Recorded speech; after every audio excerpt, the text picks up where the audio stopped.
ഗോൾഡിന്റെ ഓണർ ആയിട്ടുള്ള ഫൈസൽക്ക റസ്മിനെ വിളിച്ച് റസ്മിന്റെ കയ്യിൽ നിന്ന് മൊബൈൽ നമ്പർ വാങ്ങിയിട്ടാണ് അത്ര ആദില നൂറെ ക്ഷണിച്ചത്. റസ്മിൻ ഏതാ ഒരു ലൈവ് ഇട്ടിട്ടുണ്ട്.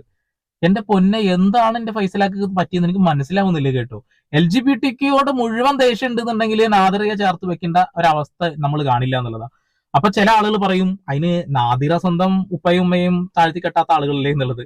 പക്ഷെ മറ്റൊരു കാര്യം എന്ന് വെച്ചിട്ടുണ്ടെങ്കിൽ ഒരു മതവിശ്വാസ പ്രകാരമുള്ള കാര്യമാണ് അദ്ദേഹം ചെയ്തതെങ്കിൽ അവരെ അടുപ്പിക്കാൻ കഴിയില്ല അങ്ങനെയാണെങ്കിൽ. അപ്പൊ ഇത് അതൊന്നുമല്ല, വേറെ എന്തോ ഇതിന് പിന്നിൽ നടന്നു എന്നുള്ളതാണ്. ഒരു പക്ഷേ ഈ നാദിറ ഇതുവരെ മാതാപിതാക്കളെ വൃത്തികേട് പറഞ്ഞത് നമ്മൾ എവിടെയും കേട്ടിട്ടില്ല അല്ലെ.